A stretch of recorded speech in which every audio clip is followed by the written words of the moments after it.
India recent டைம்ல ஒரு முக்கியமான அச்சீவ்மெண்ட் பண்ணாங்க. அதுவும் பர்டிகுலரா ஒரிசா ஸ்டேட் மூலமா இந்தியாவுக்கு பிக்கஸ்ட் கோல்டு மைன் ஜாக்பாட் அடிச்சிருக்கு. இது உலகத்துல சைனா, யுஎஸ் அந்த மாதிரி நாடுகள் மாதிரி நமக்கு ஒரு மிகப்பெரிய கோல்டு மைன் கிடைச்சிருக்கு.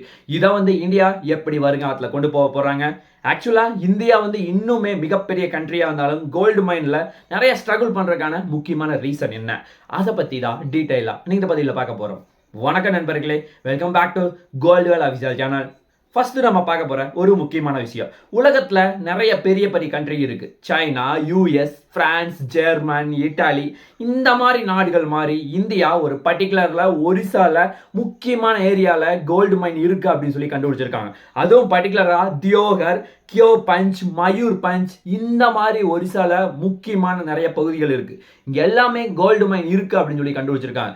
ஆக்சுவலா கிட்டத்தட்ட 10 to 20 மெட்ரிக் டன் அளவுக்கு இங்க கோல்டு அப்படியே பதுங்கி இருப்பதாக சொல்லப்படுகிறது. ஆக்சுவலா இந்தியாவினுடைய தேவை அப்படிங்கிறது வருஷத்துக்கு நம்ம வெளிநாட்டில இருந்து இம்போர்ட் பண்ணி வாங்குறோம் அப்படின்னா கிட்டத்தட்ட 800 to 900 மெட்ரிக் டன் அளவுக்கு நம்ம இம்போர்ட் பண்ணி வாங்குறோம். ஆக்சுவலா இந்தியாவில் ரிசர்வ் பேங்க்ல நம்ம ஒரு 870 மெட்ரிக் டன் அளவுக்கு ஸ்டாக் வச்சிருக்கோம். இவ்வளோ அதிகமாக ஸ்டாக் வச்சிருந்தாலும் இந்தியாவில் இவ்வளோ நிறைய பகுதியில் தங்க கொட்டி கிடக்குது. ஆனால் நம்மளால வருஷத்துக்கு ஜஸ்ட் 1.5 மெட்ரிக் டன் அளவுக்கு தான் நம்மளால எடுக்க முடியுது. அதுதான் ரொம்ப ஒர்ஸ்டான சுச்சுவேஷன்.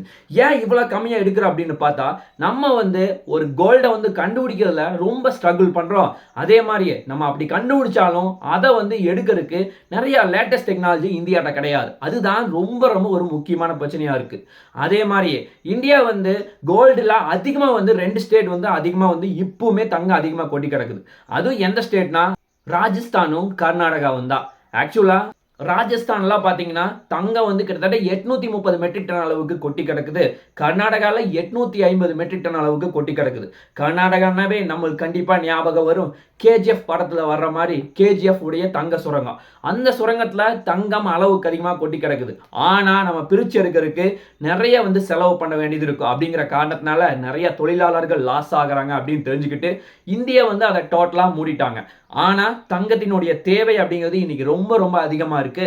அதுவும் பர்டிகுலரா இப்போ பிரிக்ஸ் கரன்சியை வச்சு, அதுவும் பர்டிகுலரா பிரிக்ஸ் நாடுகள் முக்கியமா China, India, Russia, Brazil, south Africa இந்த மாதிரி நாடுகள் மாதிரி இவர்கள் எல்லாரும் சேர்ந்து தங்கத்தை வச்சு நம்ம ட்ரேட் பண்ணலாம் அப்படின்னு சொல்லி ஒரு முக்கியமான திட்டத்தை போட்டுட்டு வராங்க.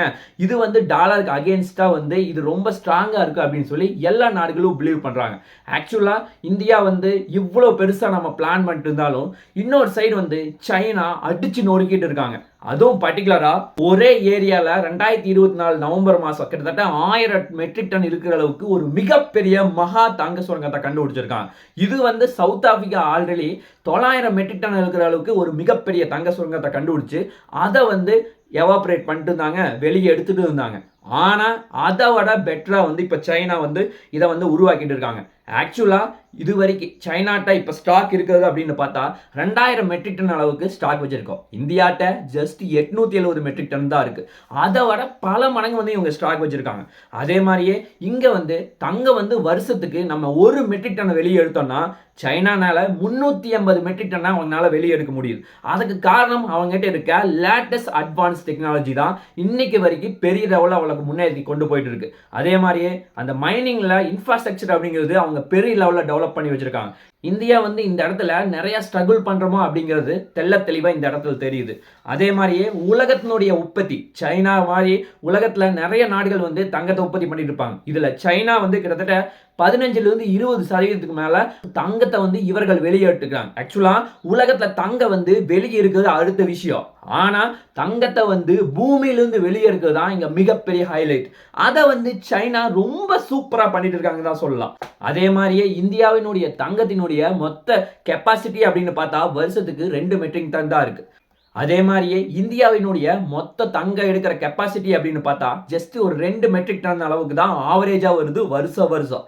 ஆனா உலகத்துல எந்த நாடு வந்து ரொம்ப அதிகமா வந்து தங்கத்தை வந்து ஸ்டாக் வச்சிருக்காங்க, வெளியே எடுக்கிறாங்க அப்படின்னு பார்த்தா அந்த வரிசையில ரஷ்யாவும் வர்றாங்க. கிட்டத்தட்ட 277 பில்லியன் டாலர் அளவுக்கு அவங்க தங்கம் வந்து கையில ஸ்டாக் வச்சிருக்காங்க. இது வந்து சைனாவை பீட் பண்ணி மிகப்பெரிய பொசிஷனுக்கு அவங்க டெவலப் ஆயிட்டு இருக்காங்க.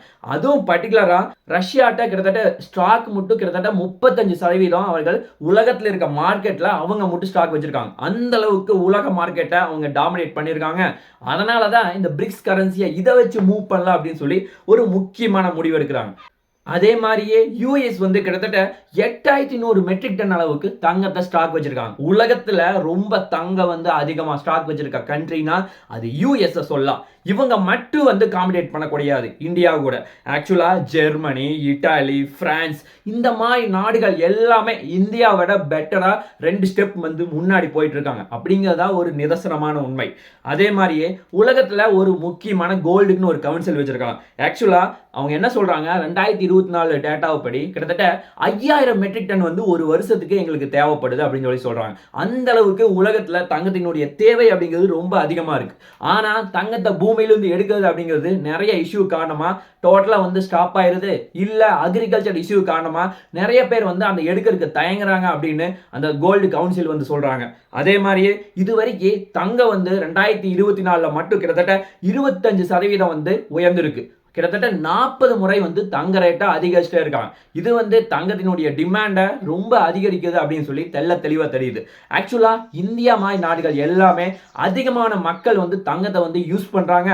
ஆனா இப்ப என்ன பிரச்சனைனா 2019 கொரோனாக்கு அப்புறம் எல்லாரும் வந்து வேற ஏதாவது ஸ்டாக் வாங்கி வைக்கிறதுக்கு பதிலா எல்லாரும் கோல்டுல ஸ்டாக் வாங்கி ஆரம்பிச்சிருக்காங்க. அதனாலதான் தங்கத்தினுடைய தேவை அதிகரிச்சுட்டு இருக்கு. ஏன்னா எந்த பொருளானாலும் தங்கத்தினுடைய விலை தவிர மற்ற எல்லாமே வந்து டவுன் ஆகுது, அப் ஆகுது. இந்த மாதிரி இர்ரெகுலரா இருக்கு. ஆனா தங்கம் மட்டும் தொடர்ந்து விலை அதிகரிச்சுட்டே இருக்கு. அதனாலதான் நிறைய பேர் வந்து தங்கத்தை வாங்கி வைக்கிறாங்க. பெரிய பெரிய முதலாளிகள் எல்லாருமே பிசினஸ்மேன்ஸ் இவங்கள் தான் தங்கத்தை வாங்கி வச்சு அவங்களுடைய எக்கனாமியை வந்து பெரிய லெவலில் டெவலப் பண்ணியிருக்காங்க. அதே மாதிரியே நம்ம இவ்வளோ விஷயம் ஒரிசா பற்றி நம்ம பேசணும். ஆக்சுவலாக ஒரிசாவில் தங்கம் மட்டும் கிடையாது, அங்கே நிறைய முக்கியமான பொருட்கள் எல்லாமே கிடைக்குது. அதுவும் பர்டிகுலராக கனிம அளவான graphite, diamond, copper, silver, nickel, laddu இந்த மாதிரி ரொம்ப ரொம்ப முக்கியமான பொருள். இது எல்லாமே எலக்ட்ரானிக் ஐட்டம்ஸில் ரொம்ப அத்தியாவசியமான பொருளாக இருக்குது. இது எல்லாமே அங்கே வந்து நிறைய கொட்டி கிடக்குது. ஆனால் நம்ம அதை எடுக்கிறதுக்கு கரெக்டான டெக்னாலஜி இல்லாத காரணத்தினால அப்படியே மண்ணில் புதஞ்சு கிடக்குது. அதுதான் ஒரு நிதர்சனமான உண்மை. அதே மாதிரியே ஒரிசால இவ்வளவு வளம் கொட்டி கிடக்குது. ஆனால் ஒரிசால இப்பவுமே 11% பேர் வந்து இன்னும் வறுமையில வாழ்றாங்க. அதுதான் ஒரு நிதர்சனமான உண்மை. அதே மாதிரியே இந்தியா வந்து தங்கத்தை வெளியெடுக்கிறதுக்கு நிறைய இஷ்யூல சிக்கி தவிக்கிறாங்க. அதுல ரொம்ப முக்கியமான விஷயம், நம்ம இந்த கோல்டு மைனிங்க்கு இன்ஃப்ராஸ்ட்ரக்சர் பெரிய லெவல்ல இது வரைக்கும் நம்ம டெவலப் பண்ணவும் கிடையாது. அதே மாதிரியே இங்க நிறைய பிரைவேட் செக்டார் வந்து இதற்காக வாண்டடா யாரும் ஆர்வமா இருக்கிறது கிடையாது.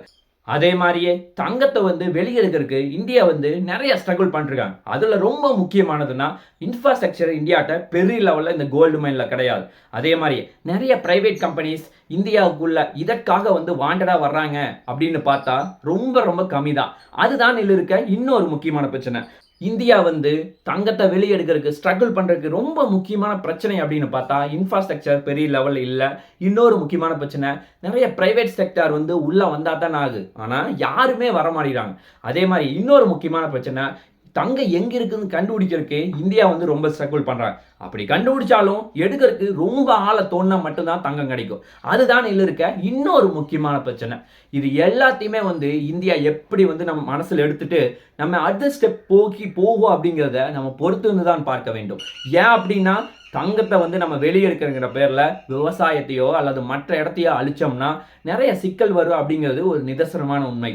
பார்க்கலாம் என்ன நடக்குது என்று சொல்லி நாளைக்கு இன்னொரு நல்ல ஒரு வீடியோவில் உங்களை நான் சந்திக்கிறேன். நன்றி, வணக்கம், தேங்க்யூ, ஜெய் ஹிந்த்.